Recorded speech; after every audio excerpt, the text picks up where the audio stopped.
Shalom, shalom, family. This is your Yehuda from YAH'S Assembly. Y'all know what time it is. It's a Psalm or two a day. And today we're going over Psalms 23 and Psalms 24. Now let's get into it.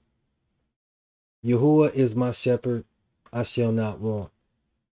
I shall not need. I shall not be lacking in the things that I need because Yahuwah will provide. He maketh me to lie down in green pastures. He leadeth me beside the still waters. He restoreth my soul. He leadeth me in the paths of righteousness for his name's sake. So, whenever you're reading this one, you got to think in terms of a shepherd and in terms of sheep. So, he's making them to lie down in green pastures or the abode of shepherds or sheep in safety. That's why the waters are still. It's comforting. It's soothing. He restoreth my soul. So he renews your soul. He leadeth me in the paths or guides me in the paths of righteousness for his name's sake. Because he doesn't need us. He doesn't need us for anything. He does these things to those that diligently seek him. Because for one, he's a rewarder of those that diligently seek him. And he does it for his name's sake. And that's why he placed his name on us. Right? We were created for his glory. And he will not give his glory to another. Selah. Yea, though I walk through the valley of the shadow of death, I will fear no evil, for thou art with me. Thy rod and thy staff, they comfort me. So even when we're going through extremely dangerous or deadly situations, volatile situations, we won't have fear because our hope, our faith, and our focus is on the Most High, in the Most High. But we here believe his name is Yahuwah. Some call him Jehovah. Some call him God. But we believe his name is Yahuwah. For thou art with me, and thy rod and thy staff, they comfort me. The rod is for what? Protection, and the staff is support. Even, you work at a job, that's why there's staff. The staff is what supports the company or the clients or the patients. Thou preparest a table before me in the presence of mine enemies. Thou anointest my head with oil. My cup runneth over. So you got to think about how cold the Most High's got to be. Because when people gnash their teeth at you, talk crazy about you, put all these snares and traps, some may try to literally kill you, try to cause you to fall away. And the Most High is like, nah, because you were created for my glory, I'm going to prepare a place for you. I'm going to exalt you in front of them to their very face. Because when you're doing the things that are pleasing to the Most High and you have enemies, they are Yahuwah's enemy. Woe unto them. He says that thou or you anointest my head with oil. You have sanctified me. You have set me apart. My cup runneth over. Blessings on blessings on blessings. Opening up the windows or the treasures of heaven. Surely goodness and mercy, chesed in Hebrew, shall follow me all the days of my life. And I will dwell in the house of Yahuwah forever and ever. I will live, I will inhabit the house of Yahuwah forever and ever. Let's go to Psalms 24. The earth is Yahuwah's, and the fullness thereof, the world, and they that dwell therein. All of this is Yahuwah's, even the things that man has so-called created. Everything from every substance of this plane is Yahuwah's. Man, how powerful is he? For he hath founded it upon the seas and established it upon the floods. How do you cause land to come from water? From your thoughts or from your words?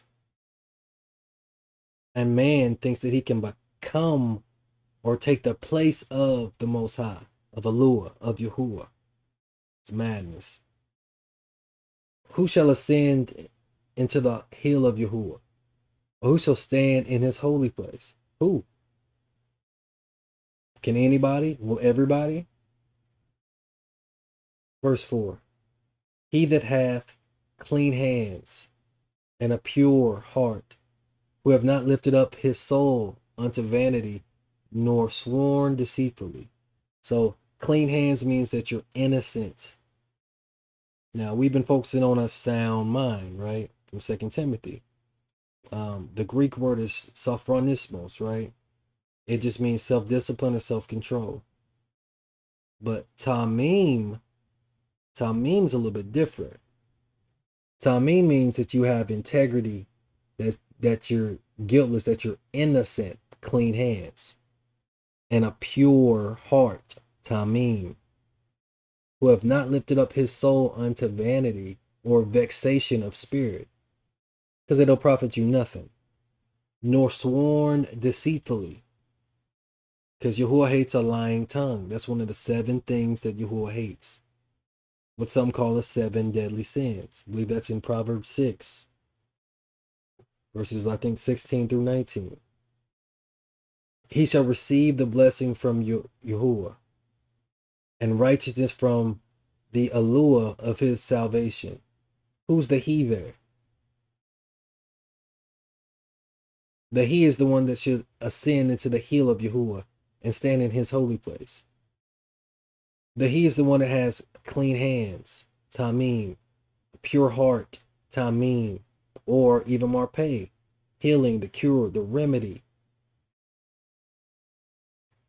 The he is the one that has not lifted up his soul unto vanity, the ones that have not made mammon their Elohim or their God. Those that aren't in love with money, because the love of money is the root of all evil. And those that do not, false swear deceitfully, with lying lips, with a double heart, a double mind. He shall receive the blessing from Yahuwah and righteousness from the Elohim of his salvation, Yahusha. This is the generation of them that seek him, that seek thy face, O Yaakov, Selah. Now, that in verse 6, that this is the generation, that's the word door. It means period, generation, habitation, or dwelling. So it's really saying this is the period of time. This is the age. The age. That's an appointed time of them that seek him. This is the habitation of those. So these people that are innocent, pure-hearted, not in vanity or swearing deceitfully, this will be their age. This will be their lifetime. Once our lives, once again, are extended, because 1,000 years is but what, a day. That's the 8th day, right? That's being reborn. That's attained. That's the new form that Yahushua attained, who some call Jesus Christ. But this is the generation of them that seek him, that seek thy face, O Yaakov, Selah. Lift up your heads, O you gates, and be you lift up, you everlasting doors, and the King of glory shall come in. So when you're reading this and you start seeing gates, if you're not paying attention, you'll think it's talking about literal gates, but no, it's talking about the leaders, or those that diligently seek the Most High, those that do the things that are pleasing to the Most High, those believers, those faithful, those that fear Elohim and keep his commandments, because they know that this is the whole duty of man. He's telling them to lift up their heads, for their salvation is nigh. So he says, lift up your heads, O you gates, pay attention, be watchful, be watchmen. O you gates, and be you lift up, you everlasting doors, and the King of glory shall come in. Well, you're looking up and you're praying and you're trusting and you're having faith.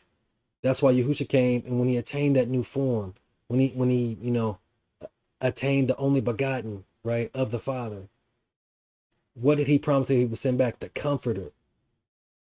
The Comforter. That's how the King of glory shall come in. But people who are just stuck in the Old Testament and they're stuck on the letter of the law, and they haven't died to themselves, because remember in the New Testament, Paul in Romans 7 talks about two laws.